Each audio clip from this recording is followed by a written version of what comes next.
ever necessary. May our sighs be a prayer for every Ukrainian who worries about surviving today, for those who will not survive this invasion, for those who will survive and be forever changed by the trauma of war, for those Russian soldiers who question their orders and refuse to use their weapons, and for the Russians who are protesting this invasion. May our sighs be a prayer for an end to nuclear proliferation, for an end to the sin of imperialism and colonization. May our sighs be a prayer for truth, peace, and solidarity to guide each of us. May our sighs be a prayer for Ukraine and the whole world. May our sighs fill our bodies with air to breathe through grief and fear and fill us with courage and connection so that we are ready to act in solidarity with Ukraine for an end to this war and all war. Let us stop now and pause and remember our Ukrainian family, even those who are right here in the city with us.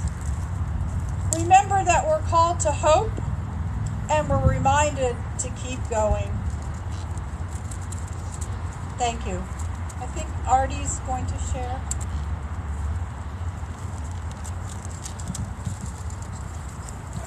Hey everyone. I really appreciate that everyone showed up here today. It's my third month in Louisville, and knowing that community here helps us all and thinks and prays about us is really important for me and my family and every Ukrainian who's currently struggling back home. It was really stressful first few days. First day going to sleep in the evening and then receiving the emails like, hey, did you check the news? And then, social media starts popping up and you see all those messages from your friends in different cities saying, did you hear the explosions? And it's 4 or 5 a.m. in the morning. And I'm just like, my eyes start watering and just what is going on right now? It's really crazy world we live in and how the whole situation was developing the past 8 years. But yeah, I'm just hoping that everything's going to end soon and Ukraine is going to be victorious, but it is really, really difficult times for every Ukrainian in the world. Everyone who has family back home, relatives back home, friends back home, everyone who can't escape, everyone who's trapped. It's really, really sad times nowadays, but I really appreciate everyone showing up today, and just seeing that Ukraine is everywhere in the world right now is a big thing for all of us. And I hope that this rally helps raise the awareness for everyone in other cities as well, and that we as a community can unite together in every country in the world. Thank you.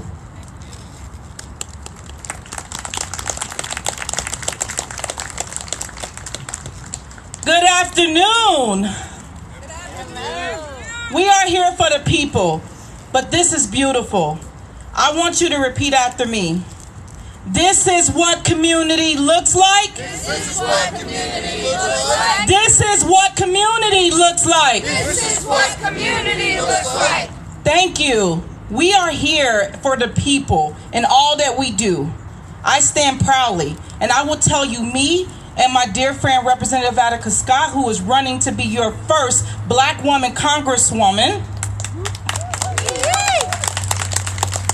always show up. And many people tell us it's political suicide to stand up for brown people, for the Palestinian people, for our Ukrainian people. But we always stand with the people, because too often the people are stuck in the middle of poor decisions. And in reality, we all are surviving poor policies, failed policies. That's what gets us here.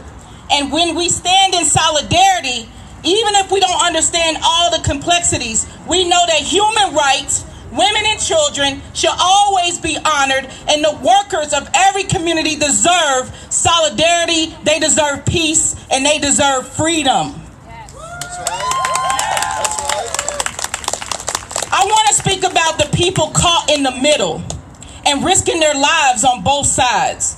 I ask that everyone seek the truth and support the people on the ground. It is a very deep issue that has, like he said, been brewing for over 8 years. Do your research.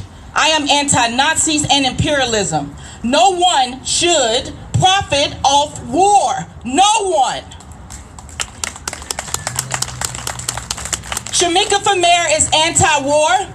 There are pipelines and lingering effects of World War II, and as bad as it is, we should not support the U.S. creating no-fly zones. People are waiting to profit off this war. The people don't have a say in what their government is doing, and we know that all too well here.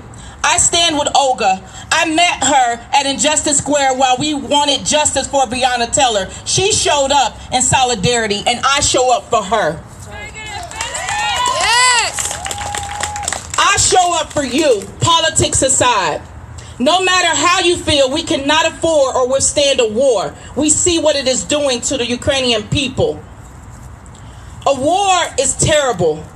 We should always support diplomacy. These are trying times. I will always stand with the people, especially those who are marginalized and whose human rights have been violated. We build community when we stand in solidarity. This is what community looks like. This is what community looks like. This is what community looks like. This is what community looks like. Let's keep going. Thank you. Keep going. And now I want to introduce Olga. Please give her a round of applause. Yay! You did so good. I just first and foremost want to say thank you so much. I mean, look at all of the beautiful people. Look at this beautiful weather that we have been permitted to have. You know, look at the family that we have looking like each other. I mean, I am you, you are me. You know, this is something I send back to my family. This is what keeps them going. This is what I show to my family when they go between bomb shelters, and showing them that I am here with you. I'm supporting you. I am trying for you, because I cannot sit back and watch, because I cannot just sit there and just listen to all of this trauma that they are enduring, that I am enduring as well. You know, I when I first started this, it was a small project. It was a small fundraiser, you know, just to sell some sunflowers on the street for my family, for the volunteer groups that my mother has taught me about, that go through the rubbish and that take away the dead bodies. There are bodies on the floor of Russian soldiers, of Ukrainian soldiers that are left like meat, and that is not human. It is not human to have mothers bury their sons. It is not human for my 12-year-old, you know, to know how, for my 12-year-old niece to know how to shoot a gun. It is not human for me to keep saying I miss you, and I don't want this to be the last conversation I have with you, but every day that I have a conversation with them might be my last. You know, my family is in Mykolaiv. I grew up in Dnipropetrovsk, and when I came to America, they told me that as long as I work hard enough, I can achieve anything. When I came over here, I realized that wasn't necessarily the truth. You have to stand up for your rights. You have been lied to sometimes when they tell you, you know, that the poor are not equal to the rich. When they tell you that these communities are being oppressed, and we do not negotiate with oppressors. We stand up for our right to freedom of speech. We stand up to our right for freedom of protest, because I was not allowed that right where I am from. And if my mother did not make the choice that she did to bring me to this country, then I might be just as unlucky as everybody back home. You know, because to them, they all in one voice saying, Olga, you're so smart. Oksana, you're so smart. Thank you for bringing them to America. But look, I wish I can go back to fight for them, but I can't. So this is the fight that we're showing them. We're bringing the fight from America, and we're showing Ukraine that we stand in solidarity, and we stand like humans, and we stand with the children, the mothers, the grandmothers that I have back home that I have not communicated with. I hope she's okay. I hope they're okay. I hope your family is okay, because I know it's not just my story. You have the same story too. You have family there. You have friends there. You came here and we have a nice life. That's good. But what do we do from that? Only money helps a little bit, but this helps a lot. That's right. Look at this. Like, Beautiful. keep the encouragement going. We're gonna have a march, and we want to show everybody that we are together. We are together. And from this community, from the past 2 years of being involved in activism and standing up for the right thing, for human rights, for civil rights, for the same human beings, there are boots on the ground. I want to put the money to the boots on the ground.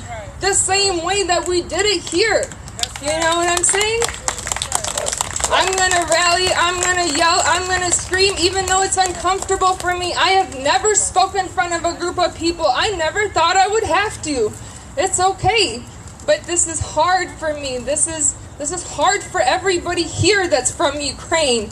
It's hard for people that are not from Ukraine, that are watching silently, that don't know how to help, that don't know how to make a difference. We don't want to donate to these big organizations. We want to donate to people. We want to donate to the people that are hurting. And for everybody from Ukraine, thank you so much for coming. And my heart is bleeding with you. That's right. You know? That's right. I thought very hard about writing a speech, and none of it made sense because I would mess up, I would stumble, but you know, I think the words just come to me just because I've gotten 1 hour with you all. Imagine if we got more. Imagine if we all stand up like humans for humans. That's right. And that's all that I want to say. And I want to introduce my next person. And I met her at a prayer vigil just 2.5 weeks ago, that I just showed up to stand up and pray for my people. And her name is Tanya Malkin, and she is incredible. And we started a nonprofit organization where all the proceeds go to our families. If you have a family that needs support, come to me. Yes. All the proceeds that come from this, I will send money to your family because they need help too, because our pockets don't go forever either, and we help how much we can. This is how much I can help. You know, this is how much you can help. This is how much we all can help, and we can always do this. We can always do this, not just for us, but for everybody. Yay! Thank you, Olga. I know I can teach in front of teenagers all day, but I can't do this in front of adults. Hi, everyone. I wrote a speech because I babble too much. So my story is a little bit different. I'm a different era of refugee. That's what we're seeing now. I was 10 years old when we moved here from Kharkiv, Ukraine in 1989. We actually didn't get here until 1990. And at that time we were in Soviet Union, and we all were Russians. And at that time I remember, I was 10, but I remember that life was hard. I wasn't allowed to tell anyone I was Jewish. My third grade teacher took me aside and told me how dangerous it was for me to say that, and I should never repeat it in public. I was confused, but I had to listen. She wasn't a mean woman, but it was still traumatizing. And I remember the long lines for the basic needs we had. I still have the coupons at home. We had rations for things like soap and dish soap. It was $1 per family member. I could just imagine getting that one soap and just imagine having only one bar of soap for a month at a time. I remember this. I remember empty shelves, empty stores. So when we left, we were Jewish refugees because under Soviet Russian rule, being Jewish meant you lost jobs. You could lose your life. I heard stories. My grandmother always talked about how my father never became a doctor because they didn't accept him since he was openly Jewish. Anti-Semitism was all around us, and my dad knew that for my future we had to leave. I'm sorry, my guys. My dad passed away 7 years ago. Once the Soviet Union fell apart, things in Ukraine got better, and it became modern. So when my Jewish family came back, the synagogues came back, and it was nice. Our president right now is Jewish. Just to go from being afraid of saying Jewish to having a Jewish president in 30 years is amazing. But I guess the Russia can't have that. They have to have their Ukraine. So what's happening now is just against humanity. It's anti-Semitic, it's anti-everything. How can someone in their right mind call a Jewish man a Nazi is beyond me? Because of one man, my family again had to run. I'm thankful that we were lucky and they were able to get out of Kharkiv before the war started. I'm worried about my home country. I have still friends and family there. I'm worried about my city. I'm worried that with Russia will come back the old Soviet ways. That being Ukrainian will become a dirty identity again. That being Jewish will become a danger to someone's life. Putin has to be stopped. Sorry. Ukraine needs its freedom and it has suffered long enough under the Russians. Enough is enough. Yesterday I got news on what daily life is like. My godmother's brother is still there. Every morning they get up, they pack up their family, they got a 2-year-old, and they go to the bomb shelter. They spend the day there. The kids don't see sunlight. There's no playing with their friends on playgrounds because it's too dangerous. Hundreds of people are spending their days in the basements, eating and living together. Then at night they return home to start over again. That's their normal. They told us not to worry. Things are okay. Things are normal. But how is that normal? It breaks my heart. Ask yourself, how do I help? For one, thank you for being here, everyone. Thank you for all of your donations and support. One big thing that needs to be done for us, though. Email, call, contact your representatives in DC. Spam them. Tell them Ukraine needs more. They need more support from our government. They are listening up there. They're working together. For the first time, I'm seeing everybody in DC working together.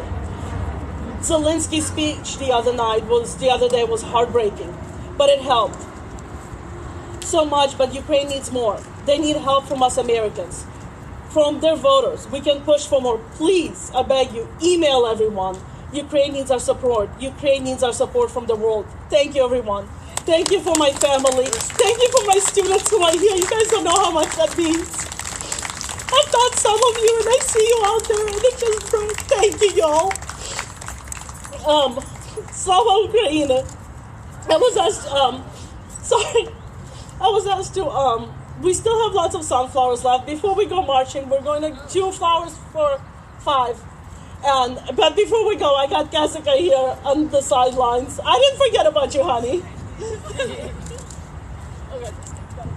Hi, everybody. My name is Cassie Brooks, and I am the luckiest one in the room today because I have the experience of living also here, but also in Ukraine.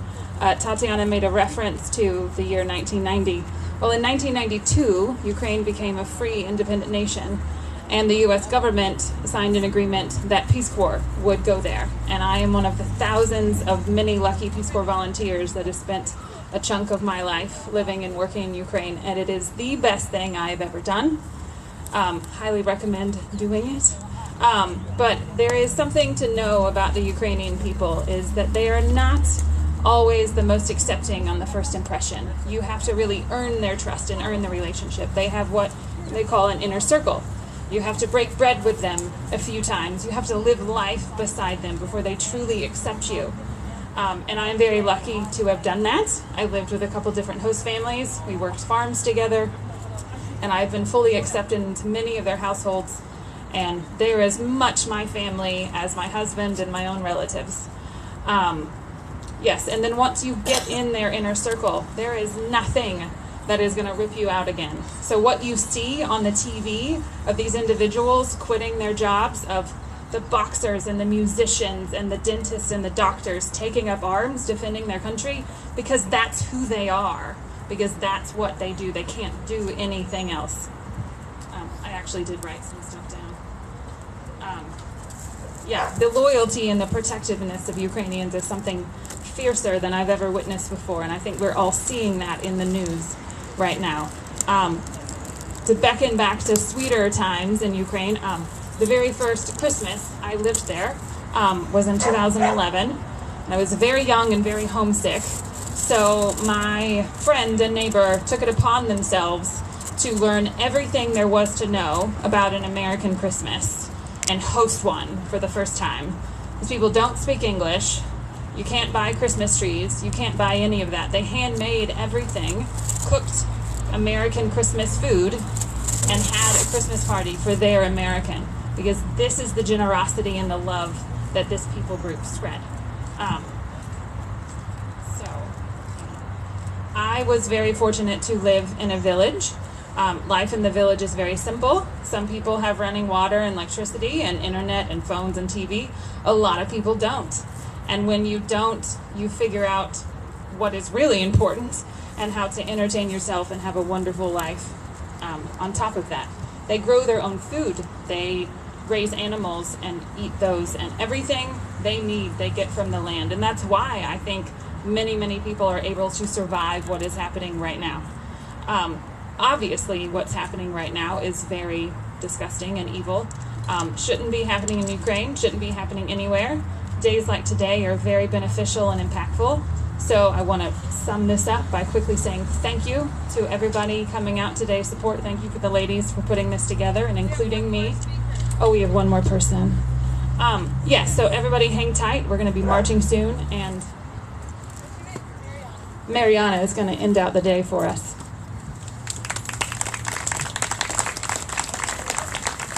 Hi guys, my name is Mariana Grabova. I'll make this quick. And I'm gonna break it down for you. So since the invasion, thousands of innocent civilians have died because of Russian aggression, and nearly 1 million people have fled Ukraine because they fear for their lives. Countless people have lost their homes and family, and are forced to reside in bomb shelters or subways because they fear for their family, for their friends, and for themselves. I'm aware that many of you probably don't know the extent of the situation as the people on the ground, so I urge you to turn on the news. Watch the crimes the Russian government and army commit against the people of Ukraine, and I urge you to spread the word. A lot of people think that we can't have an impact, but we have a voice. You have a voice. You being here today is a prime example of being able to convey your message through your actions. Your actions and words can motivate your community. Be strong, be angry, be loud. Tell people across the world of the horrors committed against the Ukrainian people. Educate yourselves, post on social media, tell your family and friends, and educate others. Let people know that Putin is the new Hitler and that he is killing so many people, and this is a genocide. Thank you. Slava-Ukraini! Slava Geroyam! Alright guys, so we're going to start the march at about 3 o'clock. We're going to line up right over here. We're going to have a couple people up front. I want all my Ukrainian family to come up front, and I want everybody else to come in the back so they know that they are supported. So they can feel that support when we chant. Okay?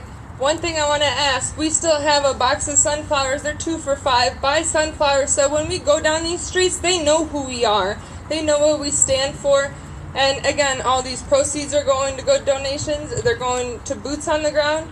Let's sell out. Let's go show everybody what we stand for, and let's make some noise. Thank you. Awesome. This is really good.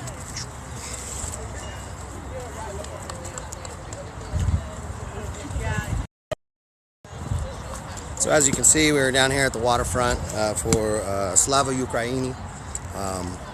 It is a rally and march in support of Ukraine, who is currently, as everyone knows, being invaded by Russia. So a number of people have gathered. We just heard some speeches, many from individuals from Ukraine that have families still there, including Olga, the organizer. But we are going to be marching here shortly, and I'm going to be covering that as well. But I'm going to go ahead and drop the live stream real quick so I can get some stuff worked out on the back end, on my end, so I can get it out to a few more platforms. But we appreciate y'all tuning in, and we will be live again shortly. So everybody stay strong, stay safe. I appreciate y'all being here.